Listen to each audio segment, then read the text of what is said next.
Since 2024, PMI-US has allocated over $6.5 million to military-affiliated organizations.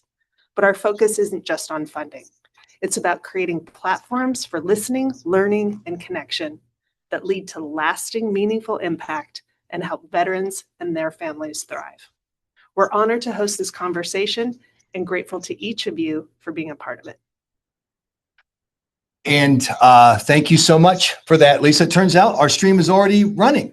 And so that was a rehearsal, but Lisa did such a great job that I see no reason to go back. I'm Michael Graham for InsideSources, and we do want to thank PMI-US for helping make this possible. Around the country, millions of veterans find themselves in various forms of need. And we've been covering veterans issues at InsideSources since I've been there.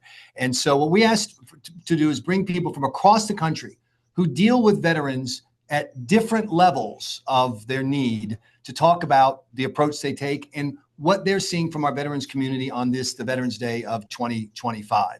And so we want to start with Steve Schwab. He's the CEO of Elizabeth Dole Foundation in Washington, D.C. He's here with me in our little mini studio where we've had a fascinating morning. And then for the rest of our guests, I'll introduce our out remotely taking care of veterans. But Steve, go right ahead. Good to see you. Thanks for having me this morning. I am so honored to be here and tell you about the story that's facing 14.5 million military and veteran caregivers across the country. As we approach Veterans Day, this nation appreciates and thanks service members and veterans who've protected our freedom and security for doing so, for giving us freedom. And at the same time, we have 14.5 million military and veteran caregivers. These are the spouses, parents, siblings, children, and other loved ones who are providing day in and day out care. The construct of military families has changed. Advancements in battlefield medicine have allowed veterans to survive wounds and injuries that last a lifetime. And that means that organizations like PMI have recognized that investing in strengthening the family, the children, and the community surrounding our veterans is key for the health, wellness, and rehabilitation of veterans. Veteran medicine today means holistic care and support. It means investing in the spouse who's bathing and feeding and dressing a veteran. It means investing in children, 5.5 million of them, who are providing primary and secondary care to mom and dad or a sibling. These kids can be as young as 4, 5, and 6 years old and wake up in the morning and ask dad how the weather is to get a gauge on how they're going to structure their day to make sure that they care for their loved one. Veteran families deserve and have earned the love and support of America.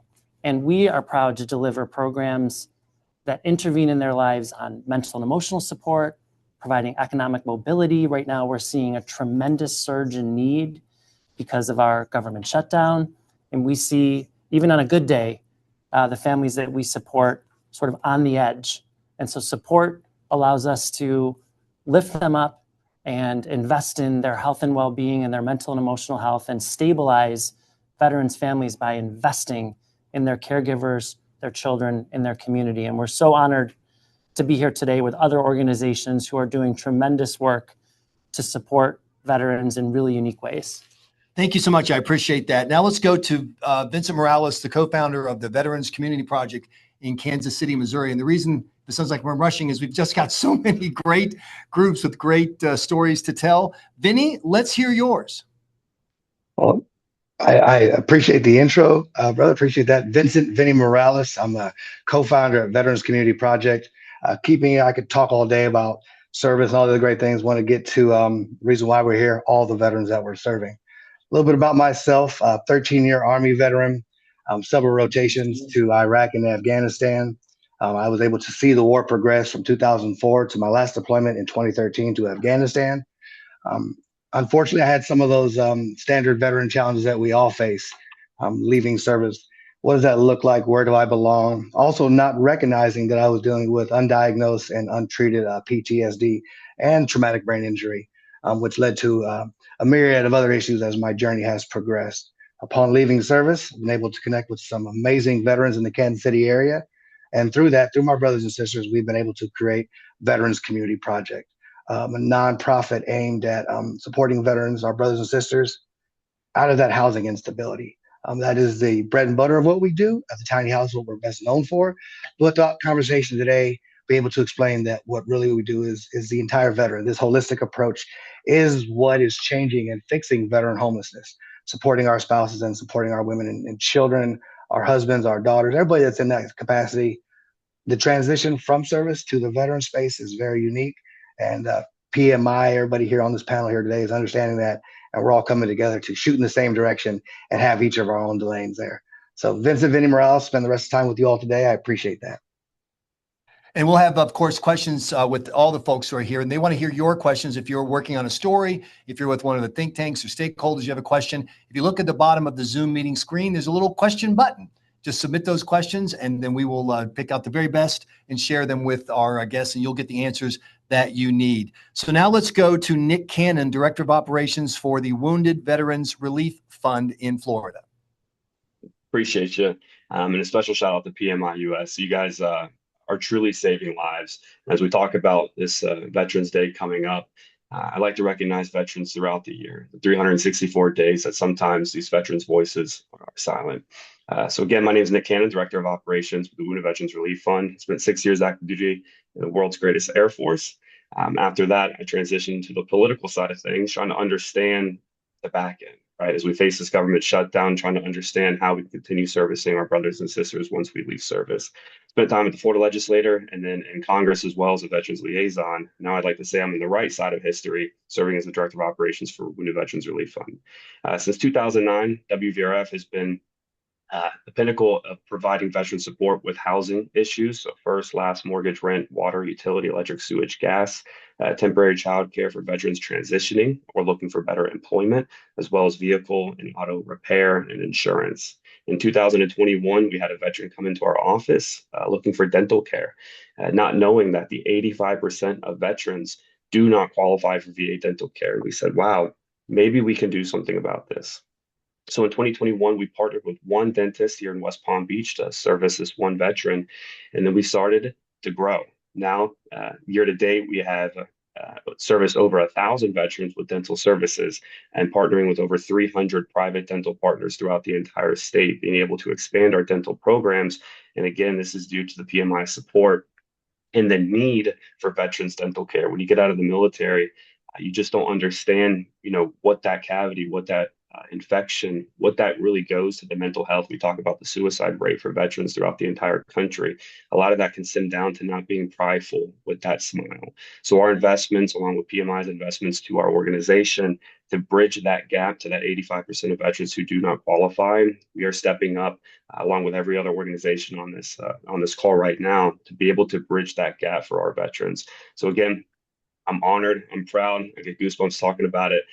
We're doing this together. And that's the most important part about all of this. So I'm grateful for all of you. Look forward to a great call. Appreciate it. And definitely want to ask more about that issue regarding veterans and dental care. But I'm going to ask Christine Husky, Director of the Veterans Advocacy Law Clinic in Tucson, to do something a little different. Introduce the concept of the veteran law clinics, because we've covered them at InsideSources in the past, and then talk specifically about your clinic and how you serve your community. Thank you. I am, like everyone else, just really proud to be here and part of a community effort to lift and support our veterans and really help them succeed as they were serving in the military to be able to serve their communities. So I'm just really happy that we're all approaching this in such a community-oriented way. Thank you, Michael. I'm Christine Husky, I'm a law professor and director of the Veterans Advocacy Law Clinic at the University of Arizona, James E. Rogers College of Law, such a long name. And a law clinic is essentially a pro bono law firm inside of a law school where the primary attorneys are law students.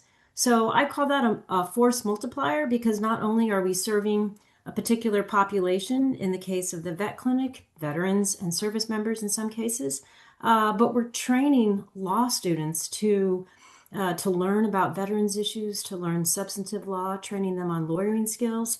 I have 14 law students in my clinic, and they are going out and under my supervision, of course, helping veterans. But when they graduate from law school, many of them will go on to to practice law in veterans law or help veterans in some way, whether it's pro bono at their law firm or in a state agency or just doing their own practice of law helping veterans. So it's pretty awesome. So we help veterans. We're free legal assistance, and we in the last year, I'd say we've probably helped over 350 veterans, and we help them in a variety of ways. We provide direct legal representation in a veterans treatment court, which is essentially a drug and a mental health court for veterans who have found themselves caught up in the justice system and really just need a little counseling, therapy, substance abuse assistance to get them, back in society, drug free, addressing their mental health issues, and they can get over that, those criminal charges and re-enter society. That's one way we help them. We also help a lot of veterans with VA disability benefits. Of course, all veterans, many of them have to work within the VA system, and so we help address those issues. We have a very robust intake and referral program. A lot of veterans call us, they're facing these legal barriers that is causes a downward spiral. It could be family law. Actually, it's quite a popular and common legal issue that veterans have due to so many deployments and underlying issues. So family law issues is a very common legal issue that veterans face. Benefits is another one. So we help veterans, and any veteran who calls us, it doesn't matter their service, their discharge, they could be, any kind of discharge. We will help them and direct them in the right way to get the legal help that they need. The goal of removing these barriers that are keeping them from, really being contributing members of society. With PMI US funding in the last year, we have started these two projects, which I am just so happy about and so thrilled. They really are outreach projects where we go out into the community. So one is we go to the local VA here in Tucson on site, and we provide free legal assistance. So any veteran that wants to walk in, they can make an appointment, and we sit and we essentially triage, try to discern what the legal issue is. And sometimes it's not just a legal issue. Again, we're sort of triage. We're like a first responder. All right, you've got a legal issue. You've got a non-legal issue. We really try to direct them in the right way. So that's at the VA. And that's really helpful to veterans because they're there already. And this really is sort of my heart's special outreach project, which is to help rural and tribal veterans. So we go where the veterans are. With funding, we were able to create a mobile law office, basically. And we get in a van, and I say we and a couple of students, and we have our mobile printer and our computers and our hotspot and our MiFi, all these, we bring paper and all this because we go out to these rural counties where there's a lot of veterans, but there's no legal assistance. Actually, our Arizona Supreme Court has called them legal deserts. And veterans tend to like to live in rural places. And here in Arizona, internet coverage is bad, cell phone, maybe not so great. So, veterans who are needing legal assistance don't even know where to start, and they don't have the tools. So we go out to, last week we were in Holbrook, population 5,000 people, and, we helped a lot of veterans. And I have this great story. I'm sorry. No, it's fantastic. This is exactly what we're looking for. These are great stories. I also love the idea of lawyers piling into a van, appeals on wheels, roaming their way across Arizona and across the country. And this is the point about the specifics that these programs, can accomplish. And I want to go back around with our participants, starting with you, Vinny. And I have two questions. One is, tiny houses, really? It just seems so weird. And the second part is, can you tell me a story of someone that you help, that when people ask you about what you do with these great community projects, share that story with me if you don't mind. Well, I appreciate that question. I'm going to take this, answer this from the Global War on Terror generation. Tiny houses, they do sound kind of awkward, right? And nothing seems like excess. Is that the American way? Right? We need more and more and more. I need more storage, put more stuff in here. So now we're saying let's downsize. But from a warfighter perspective, specifically the global war on terror generation, if you had 240 square feet to yourself with air conditioning and running water and all the amenities that our projects have, and you were in Iraq or Afghanistan, you definitely were doing something right. These tiny houses for the global war on terror generation, it's our second home. When we built these houses, some of the similarities kind of came to mind was I've spent time in this space before. Where was that at? Well, that was from my time in service. There's a lot of triggers in that space in there. So for our model, taking all the positives that the military does offer, there's a million things that we know the military offers, from the teamwork, the ability to be self-led, the ability to understand a team and then be a part of a team. We incorporated it into our model. We took away all the negatives. That is the command authority, the UCMJ, for my veterans on the podcast, the infamous knife hand, right? We took away that, and being able to marry the tenets of social work and the tenets of the military that worked have allowed to our, had led us to our, I apologize, to our 85% success ratio thus far. This project was started, as I said, a group of combat veterans coming together. We're going to fix this. We're going to make this happen. What does this look like? I don't know, but I know we need land. So 5 acres and, $500 later, we had a land. So this is really easy to solve. What does this look like? Well, if we were in these positions, right, being a veteran, if I was in this position where I did not have a roof over my head or food on my table, and I wanted to take care of myself or even my family, what would that look like? How would I want to be treated? Right? We all go through ups and downs in life. We understand what that looks like. So for Veterans Community Project, making sure our veterans' voices were centered in everything that we do. Nothing about us without us is a tenet of how we operate here. So for our first 13 that we house, a lot of good feedback, a lot of crucial conversations on where we can improve. Because I can tell you through, and we're going to talk about some housing instability and some food instability. Being 100% service connected through the VA and still working a full-time job, I still have challenges navigating the daily life. So if I'm having these challenges and if I miss a paycheck or there's a no pay due to a government shutdown, what does that do to me? I could end back in these positions as well. So if I was there, how do I want to be treated? With respect and dignity. I'm a veteran, I'm a brother, I'm a sister, and that's how we approach the Veterans Community Project with our housing model. I'll be honest with you, though, the truth of it is that we did not expect the love and care that we were wrapped with, right? This organization, it is veterans, housing veterans, armed with the strength and support of the community. And that is how we got here. I would love to say that we're all geniuses. We all had this idea planned out. We knew exactly what was going to happen. A and B always equals C in this space, right? I would love to say that would be the story, but the reality of it is the community, the veterans that we serve, and the people we swore to protect. They wrapped their arms with love and really took this project to the next level. It went from being a group of combat veterans with this great idea to change the world to the entire Kansas City community being ready to wrap and support us and change the world. Now where we're at in our journey nationally across the board with 6 different locations, housing in 4. Hey, real quickly before we go to Steve, can you roll through the cities where you have these tiny house communities for veterans? Yes, indeed. Kansas City, Missouri, here, the first location, 49 tiny houses. St. Louis, Missouri, 50 tiny houses. We are housing in both of these locations as well. Longmont, Colorado, 26 tiny houses. We are housing there. That project is complete. Sioux Falls, South Dakota, 25 tiny houses. We are almost finished with that project, and property acquired and build phases currently in Milwaukee as well as Arizona. Excellent. Thanks so much. Steve Schwab, people know the name Elizabeth Dole, Bob Dole, et cetera. I'm from South Carolina, so obviously Senator Dole right next door in North Carolina. But can you talk specifically about the kind of individual veterans who are helped by what you do? Yeah, so I'm going to share a sobering statistic. We know a lot about veteran rate of suicide, and too many veterans are dying every day from suicide. What a lot of people don't know is that a lot of veterans' families are also living at or below the federal poverty line. And that's really unacceptable in America.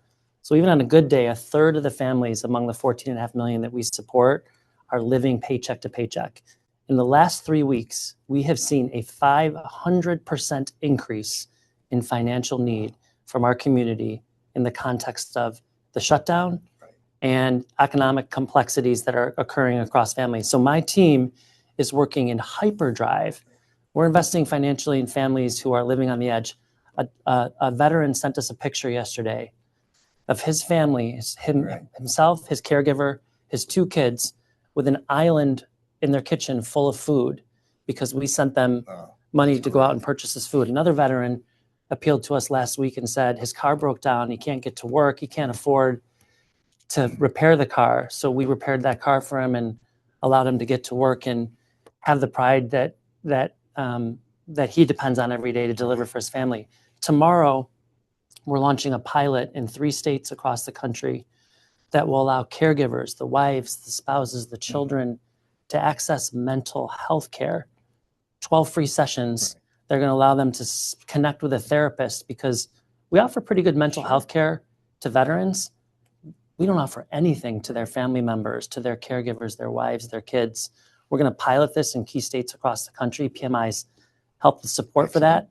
And we're going to expand it, hopefully nationwide, once we demonstrate that the need is real. And I think those slots are going to be filled, quicker than any of us know. The third thing that's really compelling that we're doing is we're training thousands of doctors across the VA to be family inclusive in the care that they're administering to their veterans, so that when a doctor provides care, they're inviting that family, that spouse, that child into the treatment room when they have conversations about that veteran's health, that they're integrating family members into the healthcare record, that they're communicating on their needs. That program has transformed health outcomes for veterans. We're seeing medication usage go up. We're seeing suicide rates go down. And by the way, we're seeing costs for administering care decrease across VA. Why? Because they're not seeing repeat visits. Oh, okay. Family members are being seamlessly integrated into the veterans healthcare team on day one. So they know how to follow up, and they know how to reach out to the specialists, and they know how to communicate with the doctor. So they're seeing less revisits and less urgent care and less emergency room visits. So, systemically, we're getting at some of the issues that have been plaguing the VA for a long time. So it's really holistic care and support that we provide on the mental health, economic mobility, and healthcare systemic side. Before I go to Nick, and also remember, if you have questions at the bottom of the screen, you can send your question there and we'll get it answered. The 3 states where you're trying this pilot? So I didn't mean to quiz you. It's California, Texas, and Florida.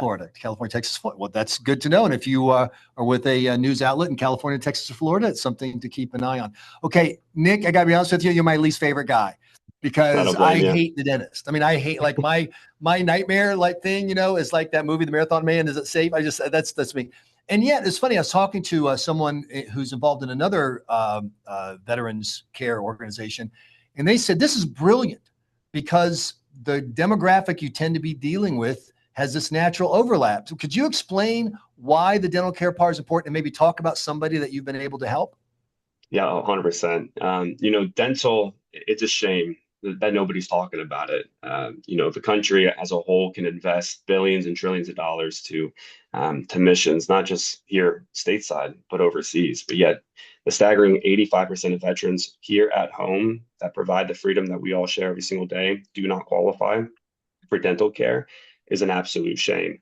And the way that we saw it is that nobody was doing it throughout the entire country, which is why WVRF stepped up back in 2021 with that one veteran, understanding that the need was so high, and with that one dental partner. And it was a teamwork effort, bringing in somebody from the dental world. We're not dentists ourselves, but what we do is we build relationships with dental partners throughout the entire state, all private. And again, our dental services are 100% free to the veteran. And we're not talking about just cleanings. We are talking about complete and total mouth restores. Veterans, and then I'll tell you a story in a sec, that have fought through Nazi Germany to come home a generation later to have all of their teeth falling out. And it's a shame that these veterans are now in a position to either have to pick and choose to put their children in childcare, or put food on their table, or to fix that root canal that's in the back of their mouth. I'm sure we all have personal stories of that tickling pain, right? But you don't want to mess with it, and that one cavity turns into a complete and total mouth restore, and that $500 bill turns into a $10,000 bill. And at that point, what do? And unfortunately, you suffer. It goes back to your mental health, trying to find that job, trying to kiss your wife or your husband, or take that that picture where you're actually smiling. It stems all the way down, and I believe, to Steve's point, it's the overall dignity rebuilding purpose back into that veteran's mouth. We all have a different mission here, but it goes back to serving our veterans in that whole health holistic type style. So one of the questions we have from Tom at the Northeast Podcasting Group is he was surprised that so many active duty military and veterans are receiving SNAP benefits. What do you think is the biggest driver of this, and is that significant? And obviously, you just spoke about that, but I'd like to ask, and we'll start with you, but then ask everybody about this concept of the people we care about and want to serve being, turning to SNAP benefits. So go ahead. We did some evidence-based research with RAND recently that said there are a lot of families serving the military who are receiving SNAP benefits, but so many of them have not signed up for those benefits. So if you're a veteran or a military service member listening right now, it is a proud, strong moment to sign up for a program that's going to help your family. Far too many military families, because of pride and because they don't know where the resources are available, don't realize that they're eligible for SNAP. The reason that's happening is because pay is too low for those who serve. We also have a total real lack of comprehensive financial training and support for families who are transitioning from active service to veteran status. We got to give them really seamless ways to understand how to build financial viability and long-term financial support for their families. So I'll be curious to know, Vinny, if you're running into this, and were you surprised by this information as well? No, not at all. Resonating with Steve said, the macro point of view, we service members are not paid enough to have that happen. Through lived experience, the micro point of view, you're hitting the nail on the head once again, Steve. We do not have at that first line, the NCO supervisor level, we're not having those candid conversations about money management. We have dollars coming in, but you're E1 and you're living in the barracks. You've never had a budget before in your life, and now you're expected to have these things happen, or you're living with the family. So that's something we need to get better at as leaders in the military, right? They're both some issues there. Here at Veterans Community Project, we are seeing the same thing as well on the veteran reservist side, where at this point in our commissary program, where veterans can come down and pick up their goods, their lickies and chewies, I like to call them, pick all that up.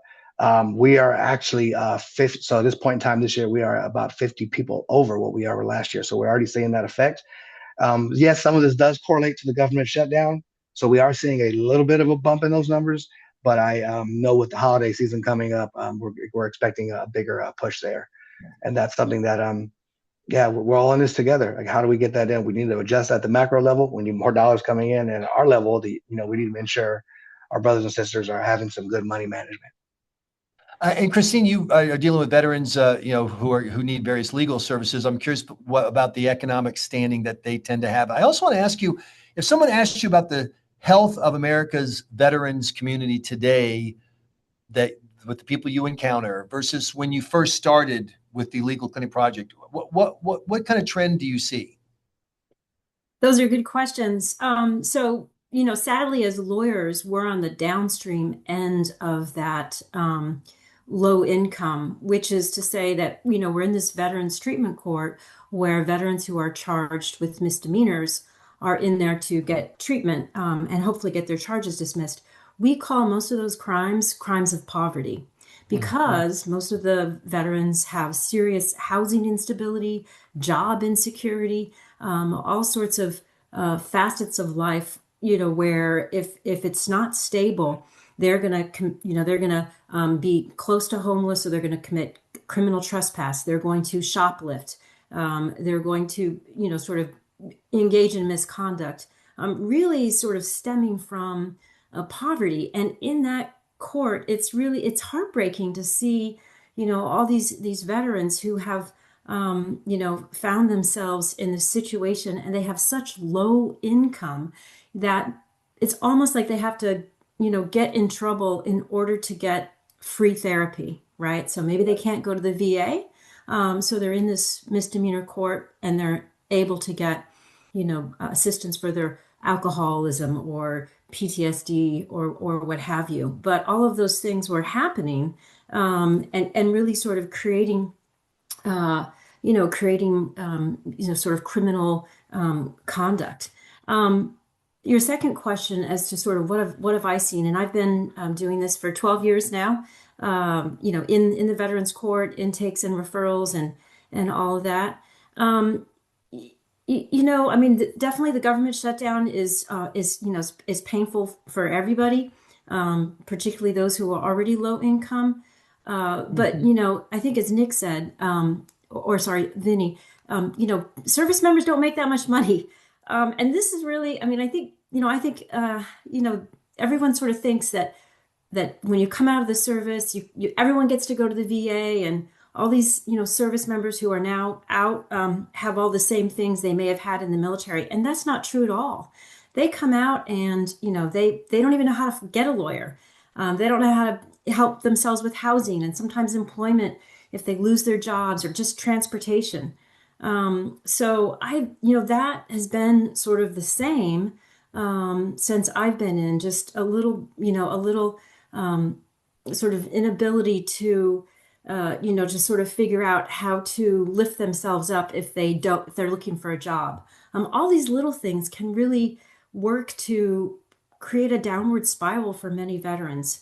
Right. And it can just be one thing, like you need a dentist, and and do you choose between, you know, as Nick said, getting dental care or, you know, getting food on your table. So the trend has not changed too much. It's always been about family law issues.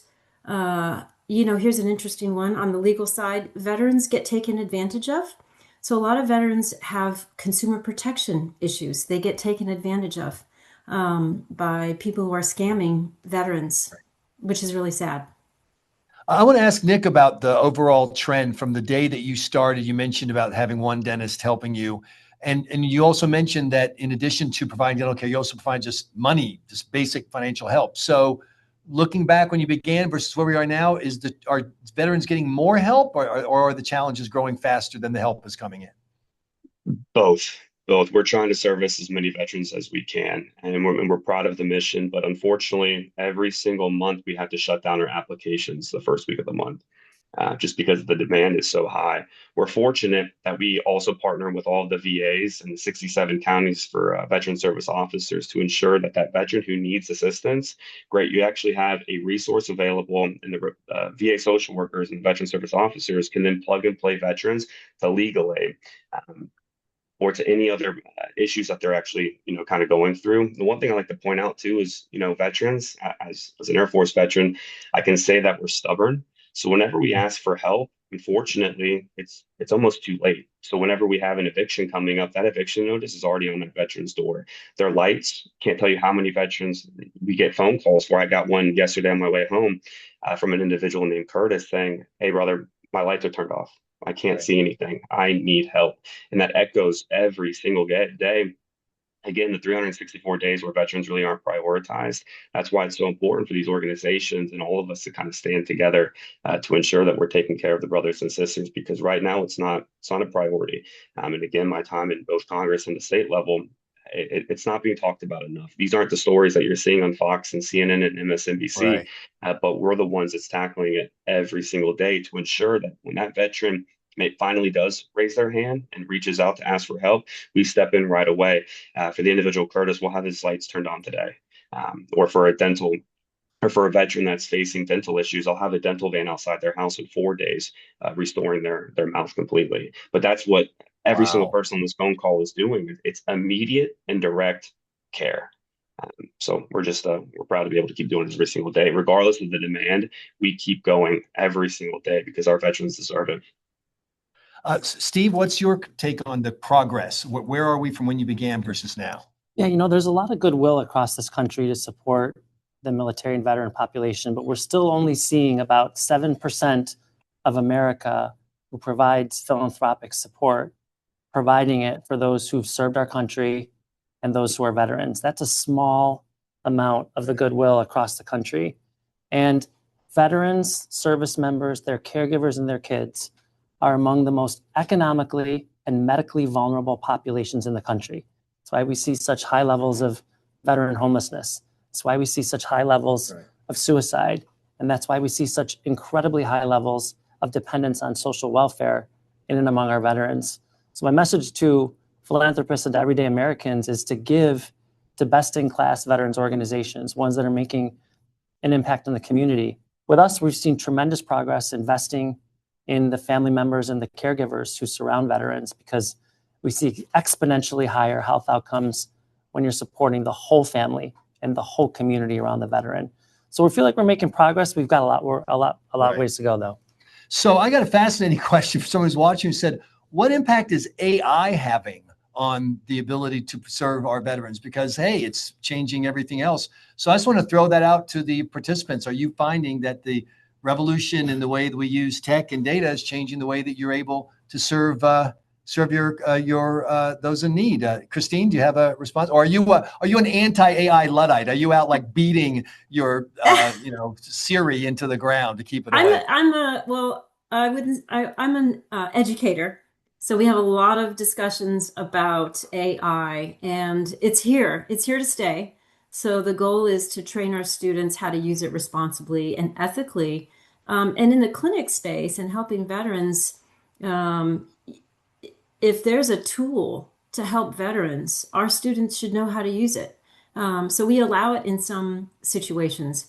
As lawyers, we have to be ethical about it. But I want to say something about tech, which is, really trying to, I talked earlier about our outreach in rural and tribal lands to help veterans. I think that, tech is great, and we do use it. We're bringing all this technology with us, but so many veterans live in sort of tech-free spaces.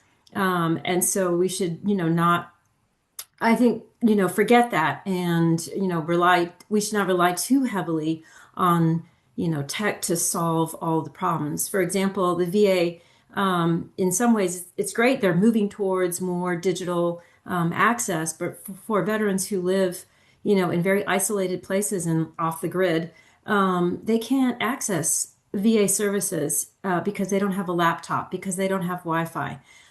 They may not have a reliable cell service. So I think it's important to remember that tech, there's nothing like in person. Nick or Vinny, do you want to add something to that? Vinny, go ahead. We're good. With our demographic, I think Christine hit the nail on the head, because we're working with the digital divide is real, as we know. So some of our seasoned brothers and sisters, they need that assistance. So there, it is about education. It's explaining to them some of the things you're going to see because the VA is transitioning. Like, oh, the VA is messaging me and they want me this information from me. So a lot of that's safeguarding, right? Like the VA doesn't need your social security and your bank accounts type of information. So it's helping our more seasoned individuals understand what is an AI scam. And some of our younger individuals who are kind of newer in this, and this is their generation, it's really assisting them with learning how to make it a force multiplier, because the AI tool can be, an amazing assistance. So we're having a little bit of both. We're catching on the safeguard end, or this is not a real, there's some phishing going on here. And then we need to figure out how to fully incorporate it into our career services program, which we've started to. We're just seeing the cusp of it as we speak. So several of you have mentioned on your own the government shutdown, and obviously that's a hot topic in the news. So could you just briefly, and we'll start with you, Nick, and then we'll come to Steve and go around. Just what, if any, impact is it making on you and on the veterans that you serve? It's just growing the need. Again, the veterans that we service are already going through crisis day in and day out. So again, the government shutdown, while unfortunate, it's going to continue bringing up the need, but still the need's going to continue to grow through, especially during this holiday season coming up.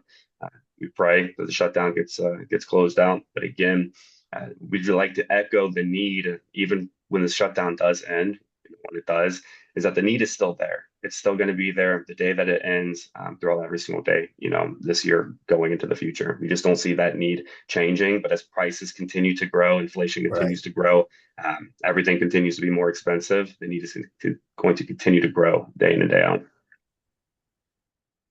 So the millions of families that we serve with the Elizabeth Dole Foundation, and I'm Steve Schwab, the CEO, they're living right under the surface of vulnerability. And right now, this shutdown is impacting families in profound ways. We're seeing a 200, 300, 400% increase in support increase for our families as a result of the shutdown. We're seeing families who are living on the edge, who depend on VA for their medical care and their benefits, having increased access issues because people aren't working. We're seeing mental and emotional health episodes increasing. We're seeing family members who are stretched thin on a good day being really stretched thin because they're nervous that the government might not open anytime soon. So it's really unacceptable that we can't find Democrats and Republicans to come together. I think they will, but the shutdown is having a huge impact on the families that we serve. Christine, does it have an impact for you and the legal clinic work you're doing? Oh, absolutely. As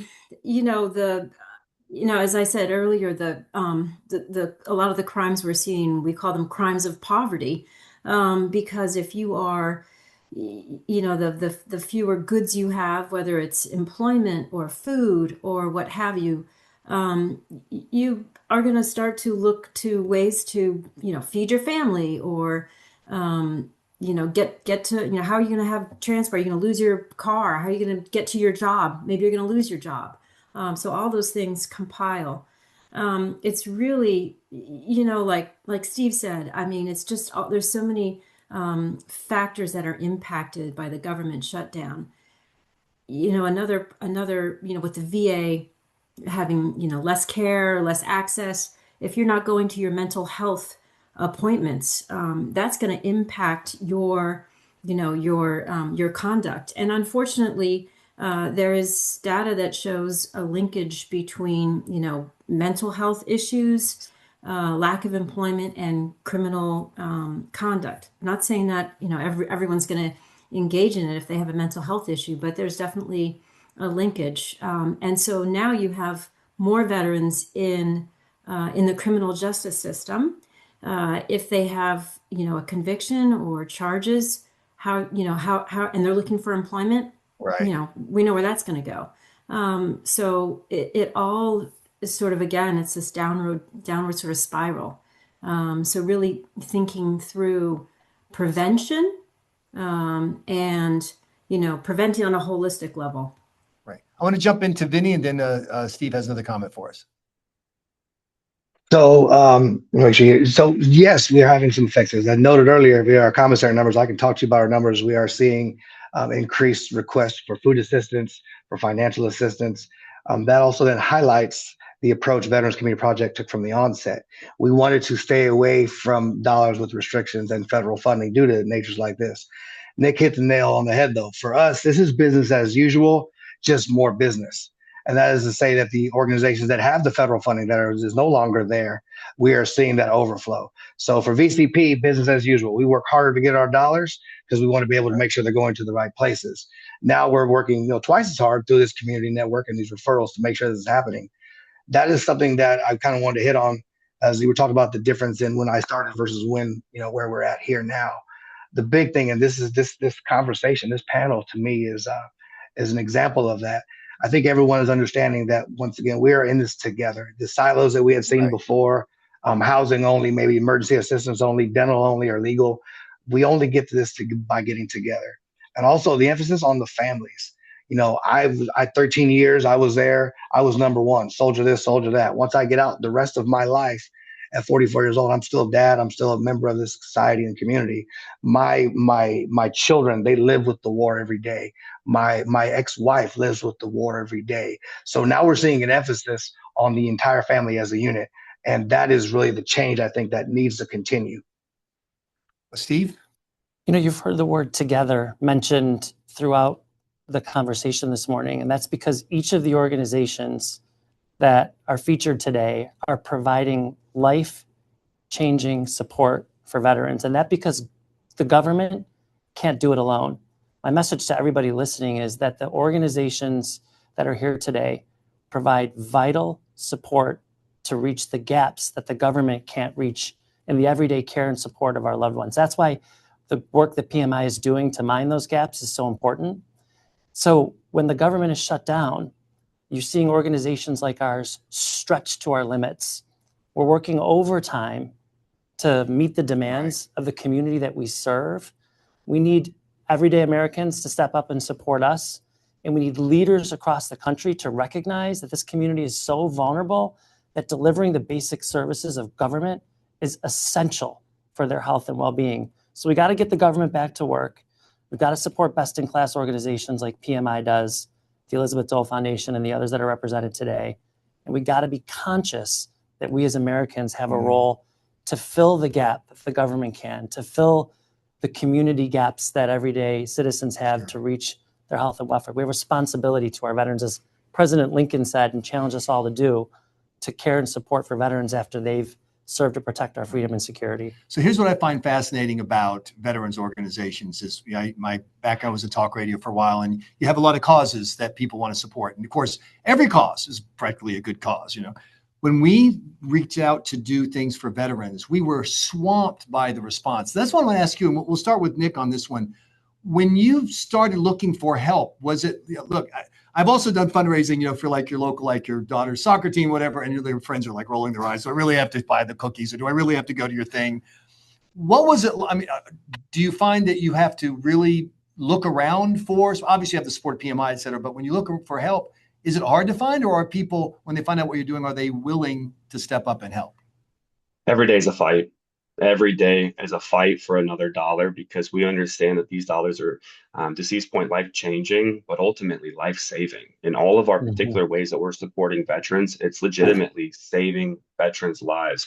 From personal experience, when you get out of the military, it's a salute and a thank you, and it's best of luck. There is no transition.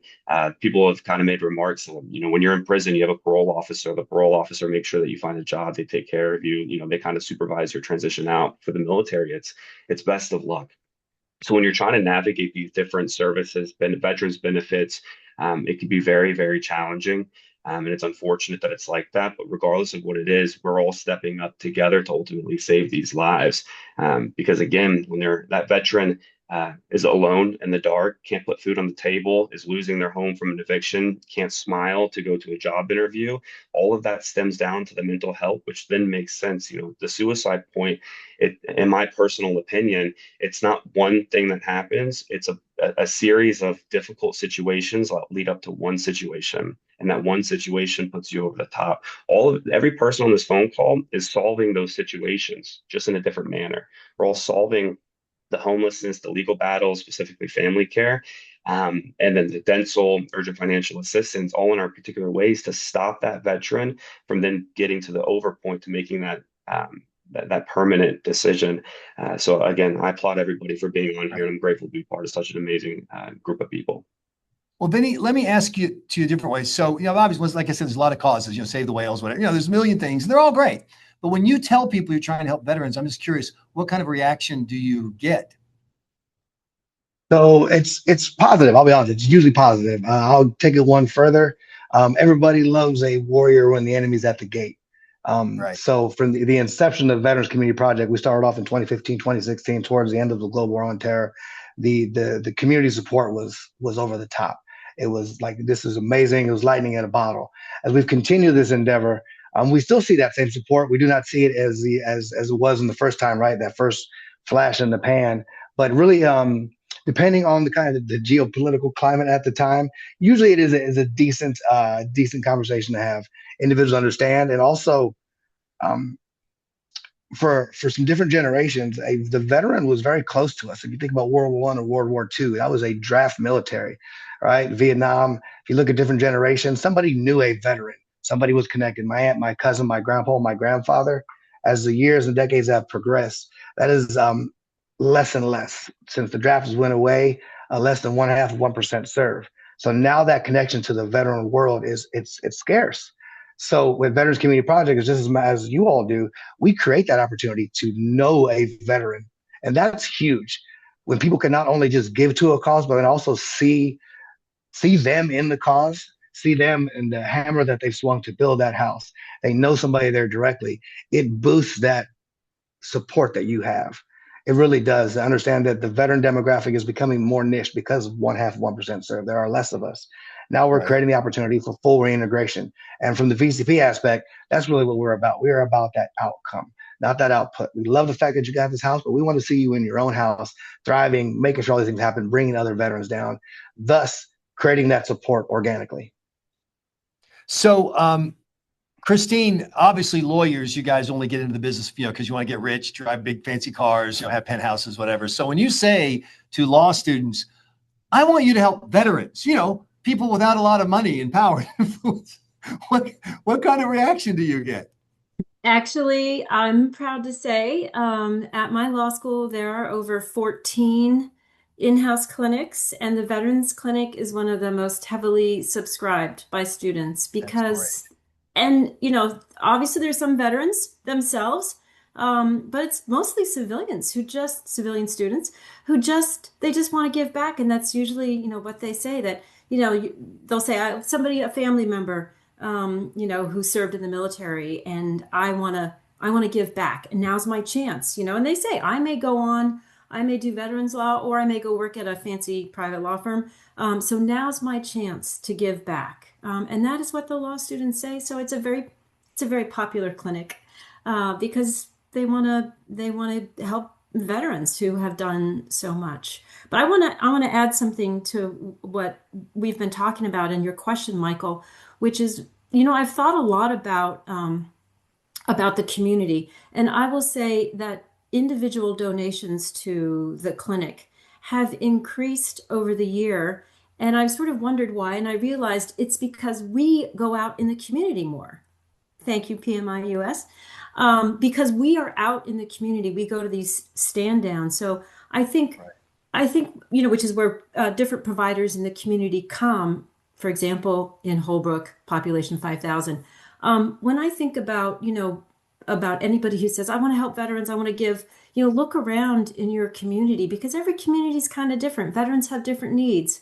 Look around in your community and is there an organization, a local organization that you can, either volunteer at or give money to that's helping your local veterans, your neighbors. I think a lot about different communities of veterans, and I really think that's the way to go. Be a community. Well, that's perfect, because it sets us up for the final question as we get to the top of the hour here. And we'll start with you, Steve, which is, so what gives you hope? I mean, obviously there's concern. You have people who've served, they face tough times, they face these challenges. One of the things I think, for example, is so fascinating about the veterans clinics is that you have veterans who have benefits, and the people who want to have them want to provide them. The veterans want to get them, but they just need help navigate. So you literally have the desire to help blocked by whatever, bureaucracy, et cetera, et cetera. So that's why the veterans clinics exist. You see why it's such a great thing. When you look ahead, what makes you go, you know what? This is the good news on the horizon. This is why I get up in the morning. Because what gives me hope is America is still the most generous nation in the world, supporting worthy causes who are doing good for the less fortunate. And when it comes to veteran support, you look at PMI and what other organizations are doing to lift up organizations like mine, delivering life-saving support for veterans populations, caregivers, their families. It's increasing every single year. The cautionary message I have is that we're approaching Thanksgiving, we're approaching Veterans Day and the holidays, and we see giving going up. It's the fourth quarter of the year. We need that kind of surge in support and energy and passion all year long, because the ongoing needs for our community are 365 days a year. And when we're facing circumstances like a shutdown, the economic challenges that we have as a country, our communities are even more vulnerable. So continue that generosity, America.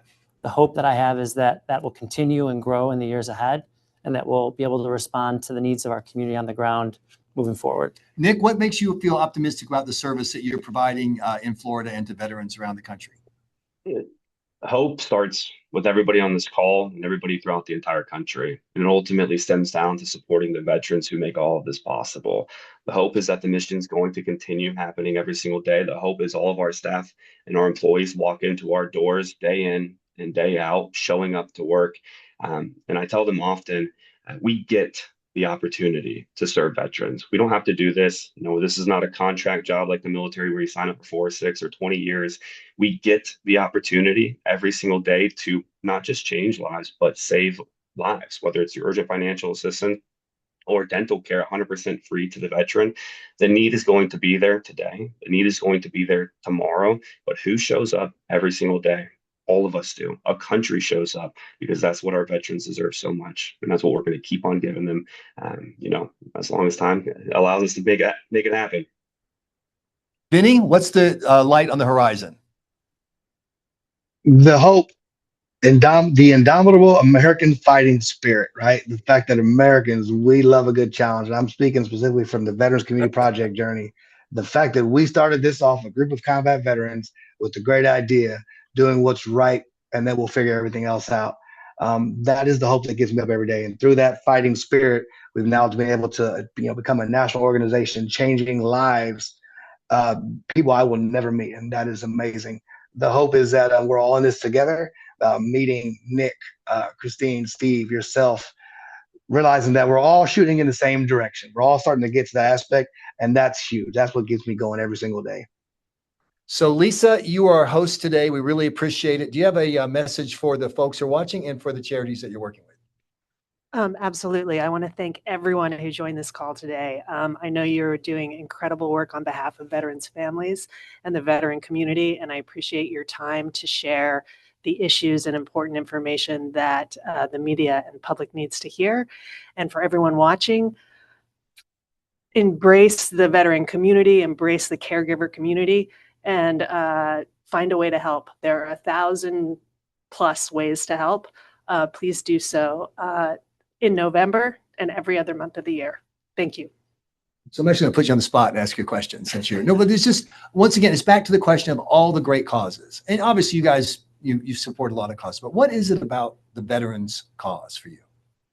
I believe PMI US feels that we have a moral duty to support those who have raised their hands to serve and the families that support them, in addition to the fact that we found we could actually make an impactful difference in this space.